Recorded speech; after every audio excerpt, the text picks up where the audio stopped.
사울이 왜 잔인한다는지 혹시 아시나요? 사울이 좀 잔인한다. 왜 잔인할까요? 꽃이 피고 서리가 내려서 그 꽃을 아름다움을 그냥 하루아침에 무너뜨리게 되고 그 꽃의 아름다움이 좀 흉물은 아닌데 좀 흉측하게 변하는 모습, 시들어져 버리고 얼어서 그렇게 되어버리는 이런 것들을 보고 좀 사울은 좀 잔인한 달이라고 그렇게 표현합니다. 아름다운 꽃도 우리에게 화사하게 선사해 주지만은 이 꽃이 우리에게 마냥 주는 즐거움을 또 자연은 또 주기도 하고 앗아가기도 하는 이게 자연의 생태입니다. 이런 것들을 보면서 우리도 하나님 앞에 이와 같이 우리의 신앙의 삶이 하나님을 기쁘시게도 하지만은 오히려 또 하나님의 영광을 우리가 스스로 가리우지는, 그러니까 하나님의 영광을 더럽힌다고 하는 그런 행동을 말이나 삶들을 통해서 하게 될 때가 참 많이 있다라고 저는 고백합니다. 여러분은 그렇지 않기를 바라지만은 아마 저와 여러분이 비슷한 상황이 아닐까 생각을 합니다. 자, 우리가 신앙을 이야기할 때에 여러분 예수 믿는 이유가 무엇입니까? 우리가 예수를 믿으라고 복음을 전하잖아요. 그런데 예수를 믿는 이유가 여러분 안에는 무엇입니까? 단지 천국에 가는 것 때문에 그래요? 아니면 이 세상 삶이 너무 고달프기 때문에 저 희망이라는 나라에, 저 하늘나라에 여러분의 소망을 두고 위로를 받으면서 살아가고 있습니까? 어떻습니까? 어떻게 보면은 둘 다 답은 다 되죠, 그죠? 천국 가기 위해서 사는 삶인데 좀 더 우리가 고상한 표현을 하면은 어떤 표현이 좋을 것 같아요? 여러분 스스로 한번 내가 예수 믿는 그 이유를 한번 표현 한번 해보세요. 여러분 스스로에게 정리가 됩니까? 고백이 안 돼요? 한번 여러분들이 고백해 보시기 바랍니다. 저는 이렇게 고백하고 싶어요.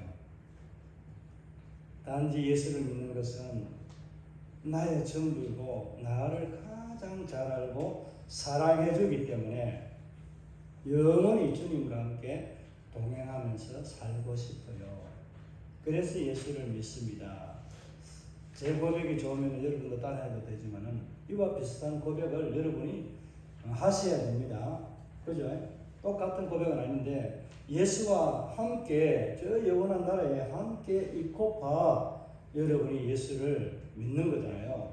궁극적인 이유는 죄에서 해방되고 죽었던 그 생명이 이제는 죄로 인해서 끊어졌던 것이 예수로 인해서 그 생명이 우리에게 값없이 은혜로 주어졌기 때문에 그 은혜 감사하며 찬송하며 이 땅 가운데서는 살아가고 있지 않습니까? 그런 삶이 마냥 여러분에게는 즐거움과 감사가 찬양이 넘쳐나는 삶이 되기를 바랍니다. 고린도후서 오늘 이 본문의 말씀은 앞에 사도 바울이 고린도 교회에 말할 때 지난번에 한번 이 말씀을 전했습니다. 좀 이어지는 말씀이기도 합니다.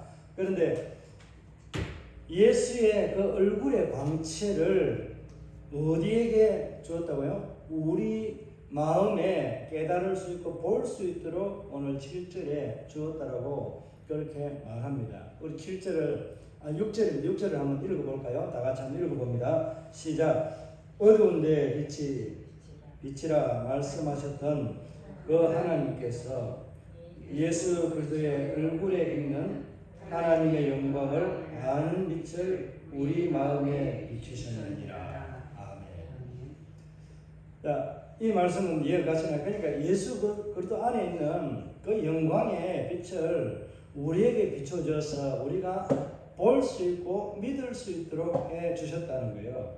그런데 오늘 7절에 보면은 그냥 우리는 한글에는 이렇게 표현하고 바로 넘어갑니다. 우리가 이 보배를, 그러니까 예수 그리스도 안에 있는 영광의 그 빛을 우리는 여기서는 이제 보배라고 말하는데 물이라는 표현으로 그냥 바로 시작하게 됩니다.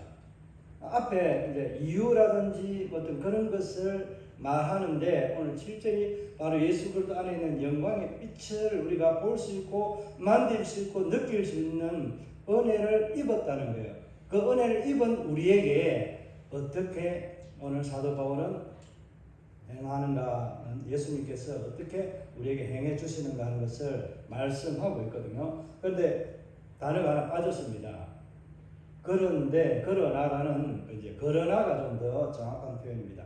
그러나, 얼굴빛을 우리에게 알 수 있도록 비춰주셨는데, 우리가 그냥 아니고, 그러나, 그냥 아무나 받는 혜택이 아니라는 의미도 될 수 있잖아요. 그러나의 의미는 그죠?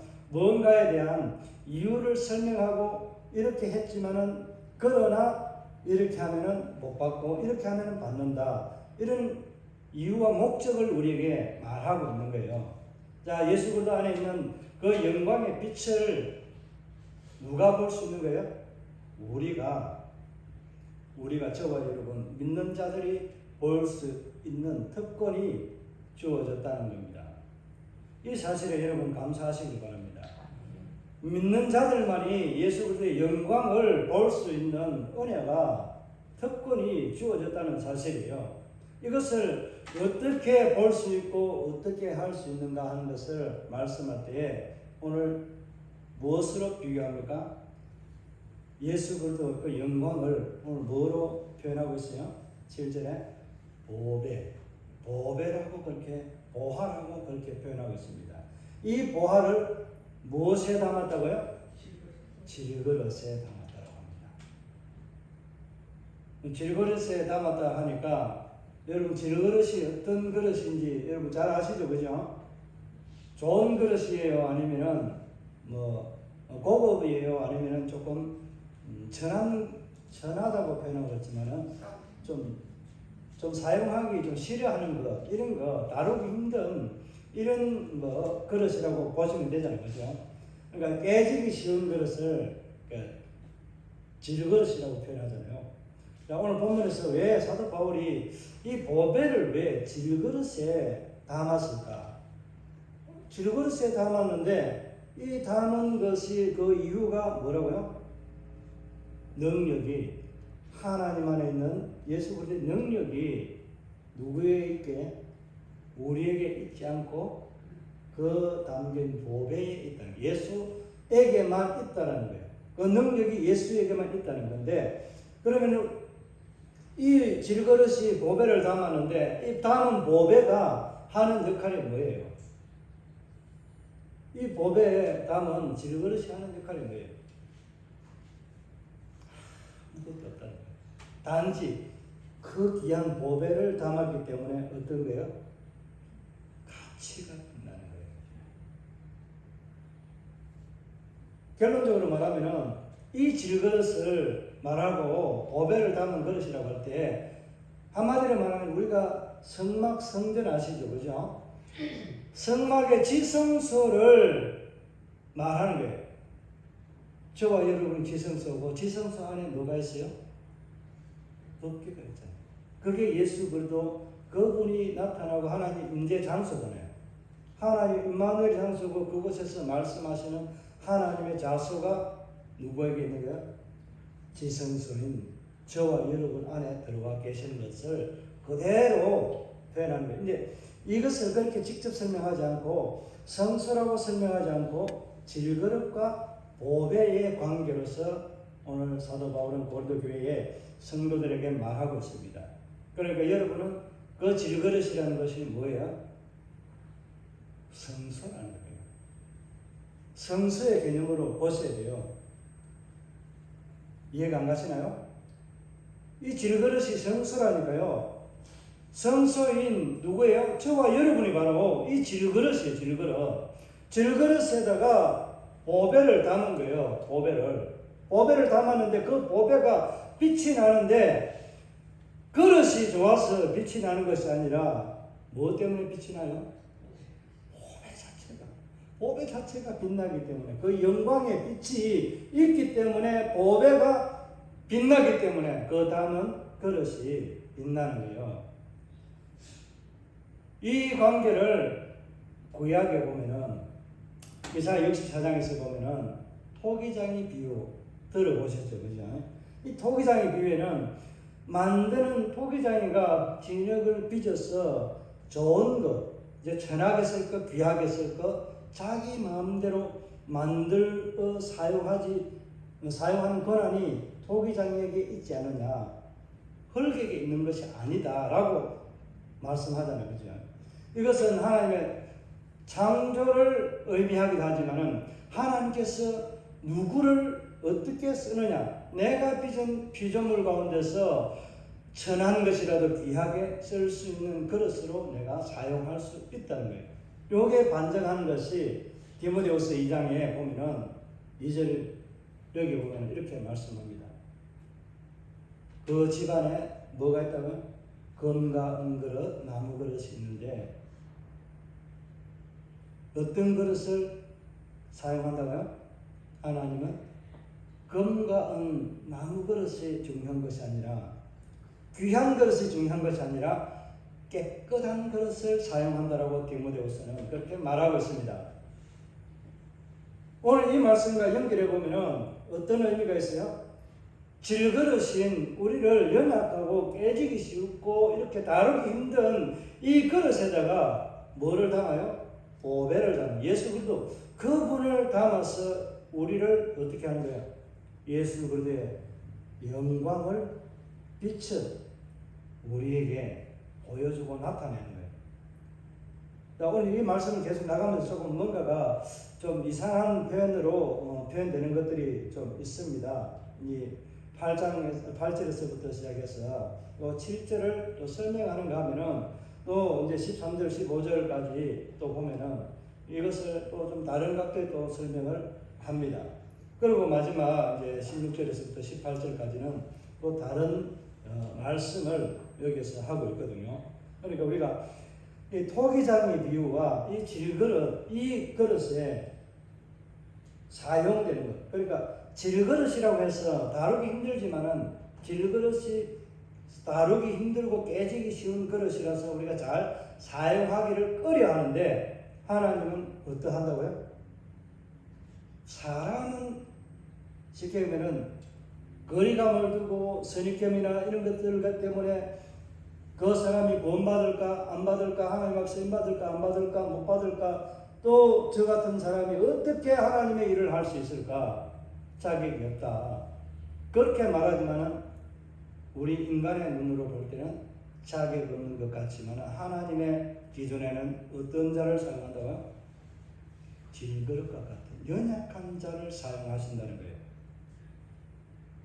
연약한 저와 여러분을 구원해 주신 거예요. 사용한다는 표현보다 오늘 누구를 더 하나님께서 사랑하고 구원해 주시는가 하는 거예요.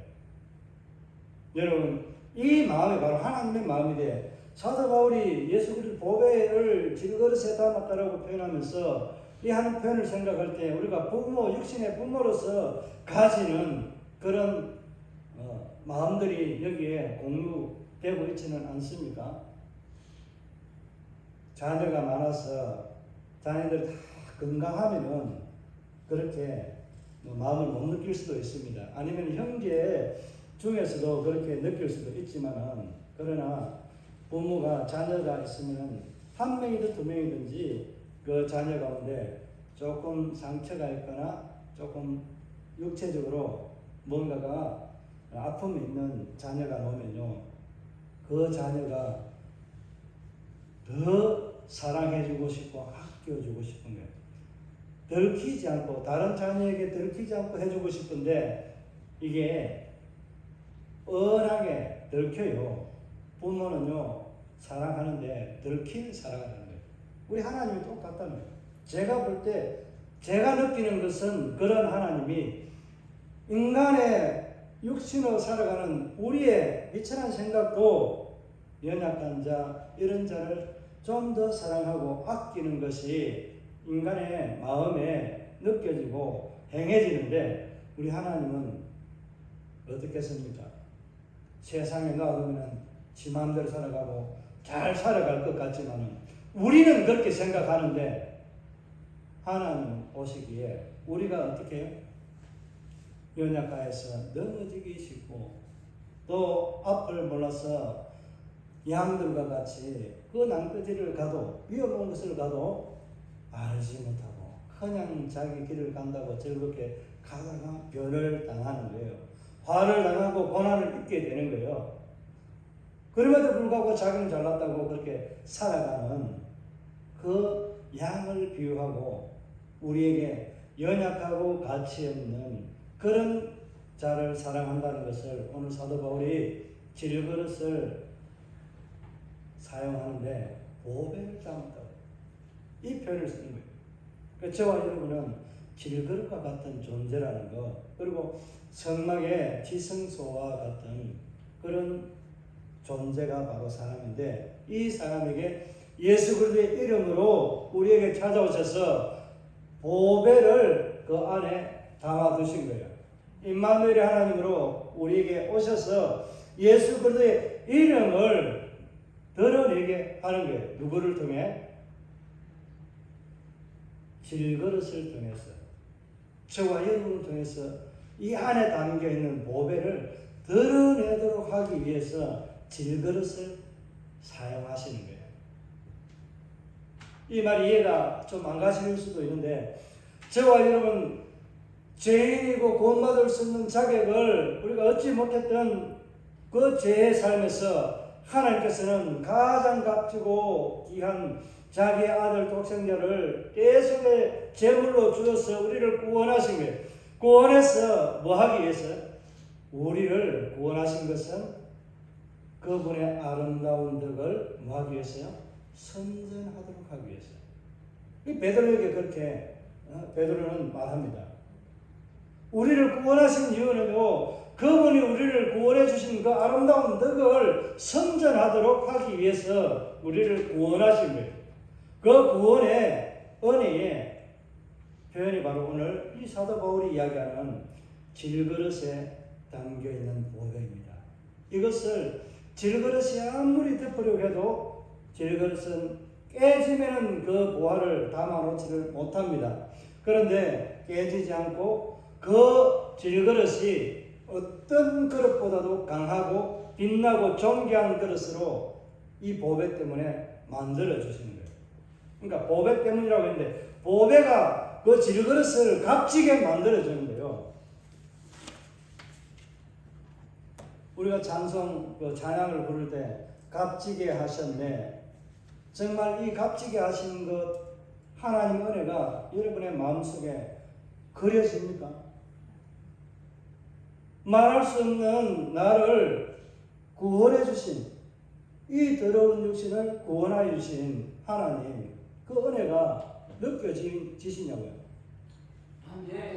오늘 하나님께서 우리에게 사도 바울을 통해서 질그릇에 담긴 이 보배를 말씀하면서 우리가 어떤 삶을 살아가야 되는지를 말씀해 주고 있습니다. 이 말씀을 좀 더 우리가 생각하면은 우리가 이해하지 못할 말들로 이해할 수는 있는데 이해하지 못할 말들과 같은 것으로 표현하고 있는 이 사도 바울의 표현을 보면서 우리가 왜 이렇게 질그릇과 보배의 요 관계를 설명하고 있는지를 좀 더 생각해 보아야 됩니다. 오늘 말씀을 보면은 8절 이하에 보면은 우겨쌈을 당하고 이렇게 해도 꽉 짜듯이 포도즙을 짜듯이 이렇게 짜는 그런 피할 길이 없는 그런 상황이 되어도 어떻게 한다고요? 그 어느 누구도 손대지 못하고 넘어뜨리지 못하고 하는 은혜가 있다는 거예요. 무엇을 가진 자가?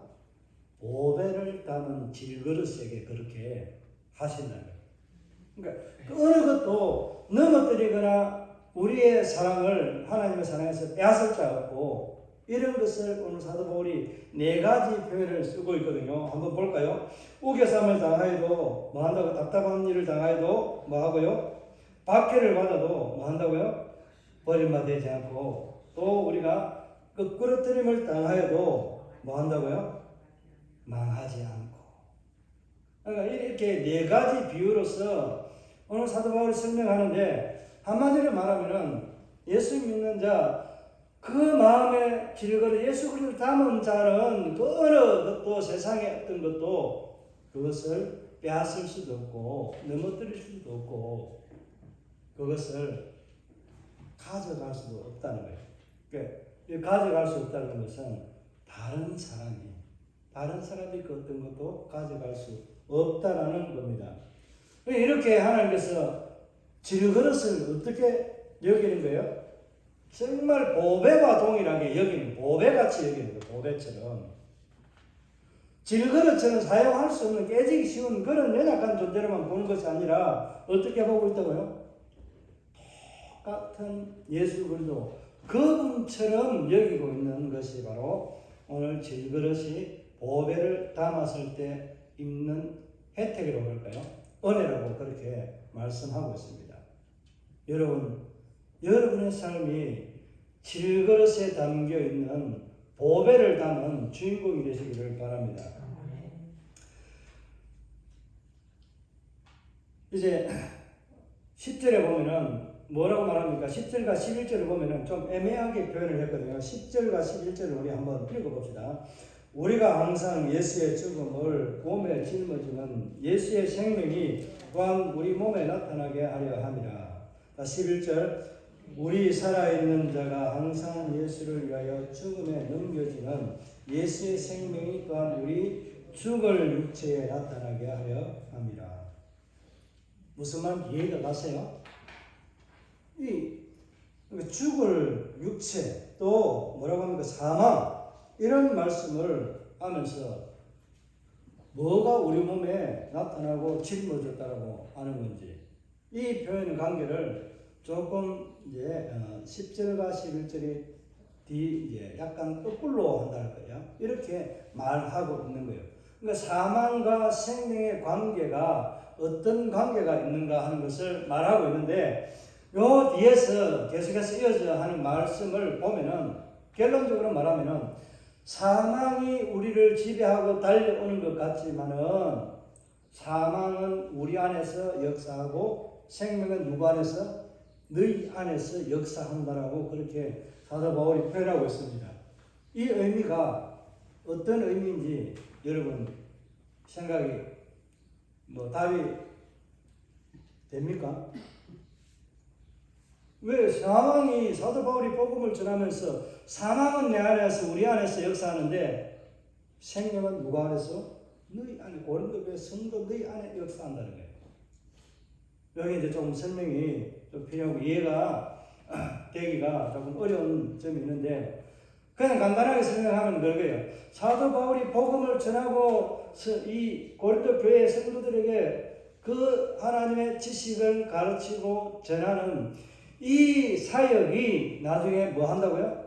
자기 육체는 힘들고 어려워지지만은 뭐 하는 거예요? 이 복음을 듣는 자들에게는 뭐가 있다? 생명이 있다는 거예요. 말이 좀 어렵게 되어 있는 표현을 우리가 이해하기 어렵게 되어 있는데 그냥 간단하면 우리의 복음의 전도 사역이 누구에게는 나는 힘들고 육체의 고통과 힘든 게 있고 아픔이 있지만은 이 복음을 듣는 자에게는 뭐가 있다요? 생명이 있다는 거예요.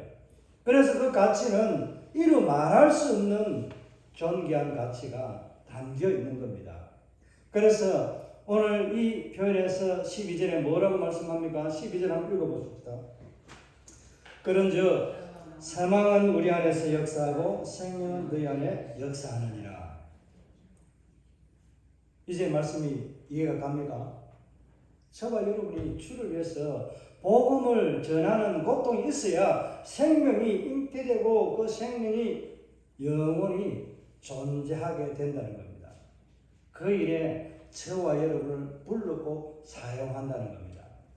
그래서 오늘 우리를 질그릇을 말하면서 질그릇이 무엇을 담았다? 보배를 담았다라고 그렇게 말씀하고 있는 거예요. 저와 여러분이 보배를 담아야만이 오늘 사망은 내 안에 우리 안에 역사하고 우리 안이라고 하는 것은 이 사도 바울과 함께 복음을 전하는 디도와 디모데, 이 베드로도 여기 좀 포함이 됩니다.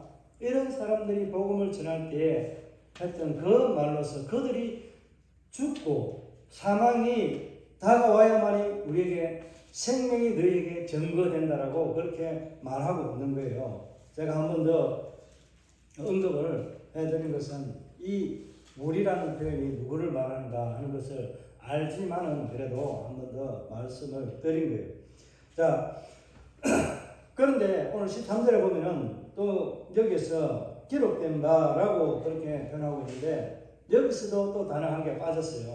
원어에 있는 단어가 그리고라는 단어가 또 빠진 거예요. 자, 그리고라는 단어가 또 빠졌다는 것은 앞에도 마찬가지지만은 어떤 이유와 목적을 그대로 반영해서 말해야 되는데 그냥 바로 구약에 인용했던 시편에 있던 이 말씀을 바로 인용해버리고 맙니다. 시편 116편에 있었던 그 내용의 말씀을 말씀하는데 내가 믿었으므로 말하였다 한 것 같이 또 뭐래요? 우리가 같은 믿음의 마음을 가졌으니 우리도 믿었으므로 또한 말하노라. 이 무엇을 이야기하는지 도무지 이해가 안 갈 수도 있습니다. 앞에 우리가 12절에서 결국은 뭐라고요?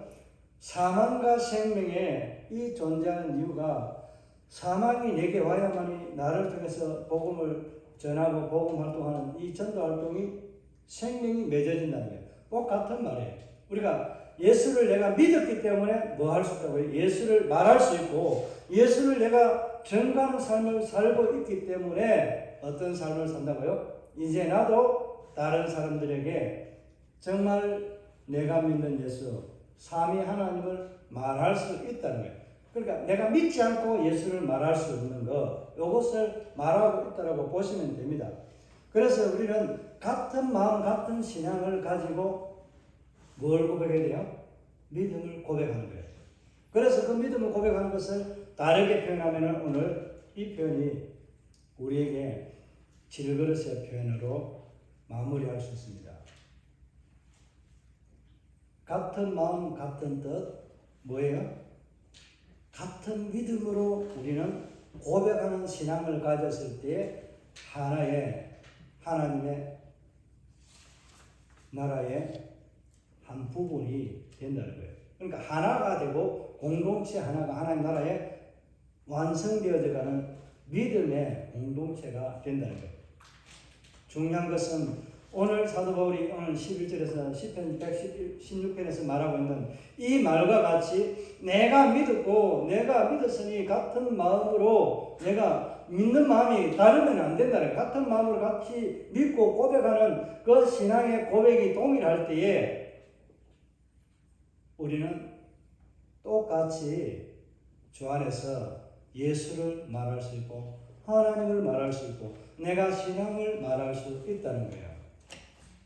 오늘 몇 가지가 좀 한두 가지 복잡한 상황이지만은 간단하게 지금까지 이 말씀을 정리하면 뭐예요? 우리가 질그릇을 담을 수 있는 것은 예수께서 우리에게 그 영광의 빛을 보여주었기 때문에 우리가 볼 수 있고 보았다는 것은 아무나 담는 것이 아니라 그러나 우리가 질그릇으로서 보배를 담을 수 있는 자격이 우리에게 있는 것이 아니라 능력이 있는 그 보배 예수 그리스도 그분 안에 있는 능력이 우리에게 그냥 퐁당하고 뛰어들어 담겨진 것과 같다는 거예요. 그렇게 담겨진 이 내용 예수 그리스도 그분을 통해서 내가 빛나고 존귀한 자가 되었는데 동일하게 우리에게 똑같은 이 예수 그리스도를 질그릇으로 예수를 담을 수 있는 보배를 담을 수 있는 이 사람들을 전도하는 것. 그러니까 그렇게 할 수 있는 이것이 바로 사망은 고통과 고난을 우리에게 찾아오지만 우리의 고통과 고난, 사망과 같은 죽음을 향해 달려가는 이런 표현을 쓰면서 생겨나는 것은 새로운 하나님의 자녀들이 생겨나게 된다는 거예요. 생명을 얻게 된다는 거예요. 그 생명을 얻은 자들이 어떻게 살아야 된다고요? 같은 믿음을 가지고 동일하게 이들이 신앙을 고백하는 행동의 삶으로 예수를 말할 수 있다는 것, 전도할 수 있다는 것. 이런 삶으로 변화되어야 한다는 것을 말씀하고 있습니다. 그러면서 오늘 뭐라고 말씀하고 있습니까? 오늘 14절 한번 보면은 14절과 15절까지입니다. 주 예수를 살리신 이가 예수와 함께 누구도 우리도 살리사 너희와 함께 그 앞에 서게 하실 줄을 아노라. 또 뭡니까? 이는 모든 것이 너희를 위함이니 누구를 위함이라고요? 고린도 교회 성도들 위함이라고 말씀하고 있습니다. 많은 사람의 감사로 말미암아 은혜가 더하여 넘쳐서 하나님께 영광을 돌리게 하려 함이라. 하나님께 영광을 돌리게 한다는 것은 은혜가 넘친다는 것은 뭐예요? 다른 말은 우리 은혜 받았다고 이야기하면 뭐 한다고 해요? 신앙한다, 뭐 전도한다, 뭐 이렇게 표현하잖아요. 이와 같이 우리를 위해서 질그릇을 사용하고 그 질그릇에다가 보배를 담는 존재로 사용하신다는 거예요. 하나님께서 저와 여러분을 보배를 담는 예수를 담는 그릇으로 여러분을 저를 사용하신다는 거예요. 그 주인공이 되신 것에 대해서 오늘 우리가 감사하며 뭐 해야 되는 거예요? 하나님께 영광을 돌리는 삶을 살아라고 말씀하고 있습니다. 그러면서 마무리를 하고 있는데 16절, 17절, 18절에 보면은 우리가 이런 수고를 하지만은 영원한 나라의 본향에 있는 그 본향을 볼 수 있는 그런 소망을 말씀해 주고 있습니다. 뭐라고 합니까? 우리의 그 사람은 육신은 날로 쇠해져 가지만 내 안에 있는 뭐예요? 내 안에 있는 그 사람이에요? 속 사람이요?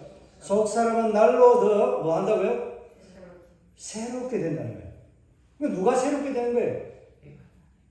그 내 자신이지만은 나보다는 우리는 질그릇이잖아요. 그 담겨있는 내 안에 담겨있는 속 사람이 뭐예요? 예수 그리스도.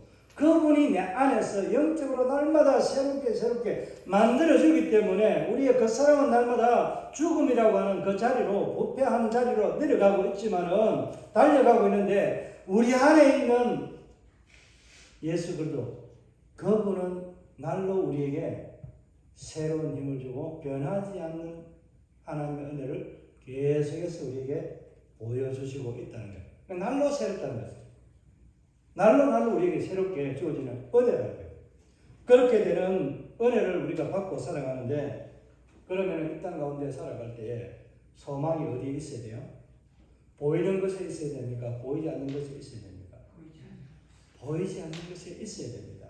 사도 바울은 이것을 이야기하기 위해서 보배를 담은 질그릇이라는 표현으로 그 질그릇이 깨어지지 않고 그 보배를 빛나게 계속해서 담고 있는 보배와 함께 살아갈 수 있는 이것은 우리가 왜 그렇게 해야만 하는가 하는 것을 말할 때 내 안에 담겨져 있는 그 보배가 빛이 안 나는 것 같지만은 오늘 6절의 말씀은 뭐예요? 우리 얼굴 가운데 비추어져서 우리가 볼 수 있도록 우리 마음 가운데 주셨기 때문에 볼 수 있도록 주셨기 때문에 예수 그리스도를 믿고 고백하면서 살아갈 수 있는 뭐가 열린 거예요? 영적인 눈이 열리게 된 거예요. 그 영적인 눈으로 지금 현재 내 안에 들어와 계신 하늘의 영광 예수 그리스도 그 빛이 무엇을 또 보게 하는 거예요? 영원한 저 천국에 있는 하나님의 영광을 보게 하는 거예요. 그 영광을 보고 우리는 하나님께 감사하며 하나님께 영광 돌리는 삶을 살아가라고 그렇게 사도 바울이 오늘 저와 여러분을 깨끗한 그릇으로 질그릇으로 만들어서 값지게 하는 그런 보배를 담았다는 거예요. 날마다 우리는 정결하고 정말 하나님 앞에 순전한 삶으로 내 안에 담겨있는 보배 그분이 빛나도록 우리는 같은 마음과 같은 신앙, 같은 믿음, 같은 말을 하는 보배를 담은 그릇으로 살아가기를 주의 이름으로 축복합니다. 오늘 우리가 이런 하나님의 말씀을 생각하면서 정말 내 안에 그 값지고 빛나는 하나님 영광인 예수 그리스도 그 고백가 내 안에 담겨져 있는가, 내가 그것을 느끼는지 한번 고백하면서 오늘 우리가 하나님 앞에 결단하는 그런 결심의 기도를 하겠습니다.